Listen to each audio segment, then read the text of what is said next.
부강약품뿐만 아니라 이제 모든 종목군들을 동반적으로 대처를 하셔야 되는데 개장 초에 접근했던 태고사이언스도 마찬가지고요. 일단은 1시 34분입니다. 어지간해서는 1시 넘어가면은 대처를 안 한다고 그랬는데 맨님께서의 질문은 어떤 거였죠? 차익 실현 하나요? 매도해야 되나요? 그 기준이었단 말이에요. 결론적으로 요 기준점에서의 가격대를 한번 보겠습니다. 조금 뭐 제가 늦게 형성해 드린 부분도 있고, 그렇게 해서 12시 47분입니다. 12시 47분에 이제 차익 실현에 대한 기준을 물어보신 거죠. 12시 47분이면은 분봉으로 놓고 볼까요? 47분에 고점 가격이 얼마였는지.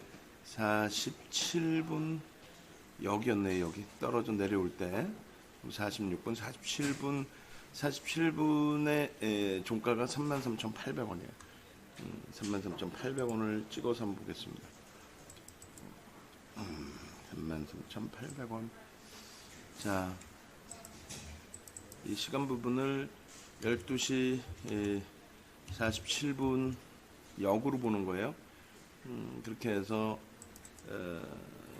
얼마였죠? 33,700원 저가의 기준에 33,700원. 그리고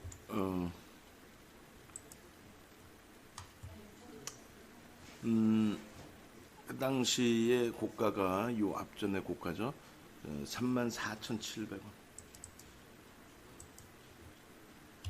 700원 이렇게 놓여져 있습니다. 그렇게 하고 고가가 여기서 34,700원이면 어떻게 돼요? 2에서 3% 답변을 드린 게 2에서 3% 이탈되면은 차익 실현 절반 이상. 그러면 2% 기준 잡으면 절반 이상 차익 실현, 3% 기준 잡았으면 그대로 유지. 그렇게 해서 이제 추가적인 대처, 그죠? 그리고 나서 그 이후의 흐름이 요 고점을 찍어줬단 말이에요. 이 고점이 얼마예요? 고가가 34,900원의 기준이 됩니다. 그럼 34,900원 찍어주고 저점 기준 설정하면 되겠죠. 34,900원 대비해서 어느 정도 미끄러져 내려오느냐.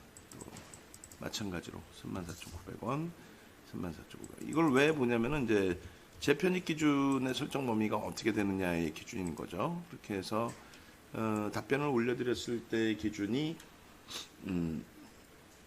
1시가 조금 넘는 그 시점이었어요. 그래서 이때 보면은 현재가가 34,005원, 그죠? 34,005원. 그리고 부강약품 기준에서 이렇게 아까 올려드린 그 내용이 요 그대로입니다. 그래서 34,005원 50원, 34,050원. 차익 실현 범위가 2%면 34,200원, 그 다음에 3%면 33,900원.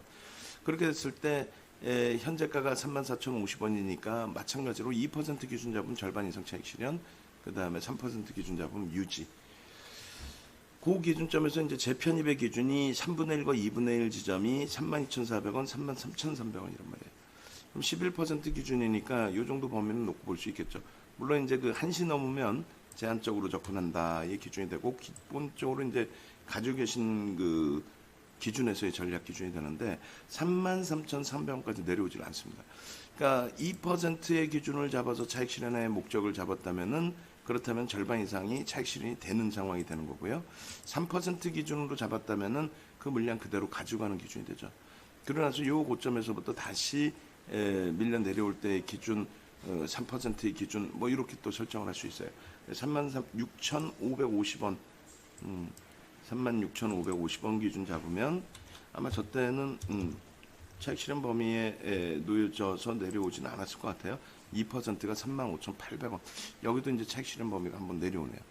그렇게 해서 지금까지 가져갈 때 일단은 절반 이상은 차익 실현이 되는 것으로 2%의 기준을 잡으면, 3%의 기준을 잡으면 안 내려옵니다. 여기도 33,500원이 돼요. 그러니까 성향에 따라서 나는 변동성을 크게 볼 거야. 부강약품 어차피 변동성 크게 봐서 3%의 범위를 볼 거야 라고 한다면 그 기준, 그 다음에 그렇지 않고 난 2%에서 짧게 끝나갈 거야. 그러면은 차익 실현을 절반 이상 하는 기준, 그렇게 이제 설정이 됐겠죠. 그래서 결론적으로 지금 뭐 부강약품도 24%의 기준이 잡히는데 지금의 기준에서 이제 설정 범위를 다시 드립니다. 그렇게 해서 이제 맨님 같으신 경우에 이제 대응 방안에 대해서 마지막 뭐 설정 범위 오늘의 기준이라면 비중이 이제 있으신지 아니면 절반을 차익 실현하시는지 모르겠어요. 절반 내지는 100%다 가지고 계시겠죠. 2, 3%의 등락 범위라고 말씀을 드렸으니까. 그래서 1시 40분 기준으로 찍어서 한번 놓고 보도록 하겠습니다. 그리고 재편입의 기준은 없어요. 어지간해서는 뭐 재편입이 없죠. 차익 실현 범위. 지금까지 갖고 오셨다면은 3%의 기준을 잡으셨던 거기 때문에 그럼 3%의 기준에서의 범위를 설정해서 놓고 보시면 되겠습니다. 그렇게 해서 이제 이 부분을 똑같이 교육용 1% 부강약품 해가지고 올려드릴 테니까 추후의 기준에서도 이렇게 대처하시면 돼요. 그래서 보통들 나는 없는데부터 얘기가 나오는데 그렇지 않아요. 부강약품도 그 전부터 계속해서 올려드렸던 종목이에요. 그죠? 그리고 기준거래량 잡아드렸던 종목이고. 그래서 기준거래량에 대한 그 설정 범위를 여러분들 스스로가 다 알고 계시잖아요. 그 다시 말씀드려요. 기준거래량 부분. 그 부분 다시 설정해서 보여드립니다. 기준거래량 부분이 일본 기준에서 어떻게 돼요? 앞전에 1000억의 거래대금 기준을 설정을 해드렸죠. 거래대금 기준에서. 그래서 놓고 보시면은 1000억의 거래대금을 터트리고 시장 관심이 이제 도래되고 여기가 1000억입니다. 그러고 나서 이제 의미 있는 거래량 거래대금 그럼 2000억 수준이 되겠죠. 그 다음에 이제 앞전 고점의 거래대금 그렇게 해서 단계별로의 진행이 되는데 요 고점을 넘기는 시점, 요 고점을 넘기는 시점 그렇게 해서 앞전 고점의 거래대금까지 오늘은 전부 수반이 됩니다. 그러면 개장 초에 또 혹은 5분봉 기준에서 움직임이 나와주는 시점에서의 기준 그렇다면 부강약품도 변동거래량 설정했다면은 전부 들어갈 수 있는 범위가 되고요. 특히 12시 초반 기준 그러니까 이제 그 부강약품도 살짝 언급을 드렸어요.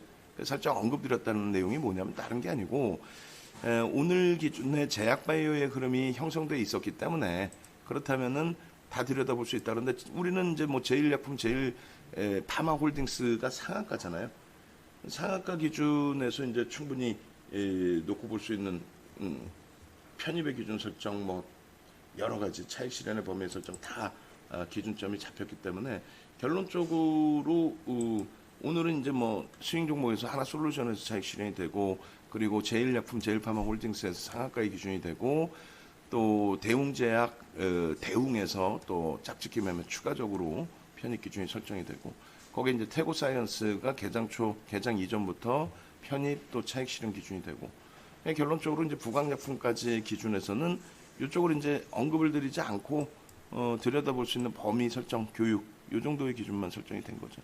어찌 됐건 뭐 가지고 계시니까 질문이 나온 거고 교육 받으신 분들은 전부 단기 매매 공략을 잘 하시는 분들은 이렇게 들어가셔서 편입의 기준에서 문의가 나오는 거고 하니까 이거 언제 들어갔어요? 라는 기준보다도 나도 공부해서 들어가면은 수익이 발생될 수 있구나 라는 기준점을 설정해서 대처하시기 바랍니다.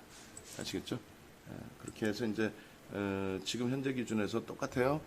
고점에서의 2% 수준의 또 혹은 3% 수준의 조정이 나올 경우에 차익 실현 범위를 설정하시면 무난하겠습니다.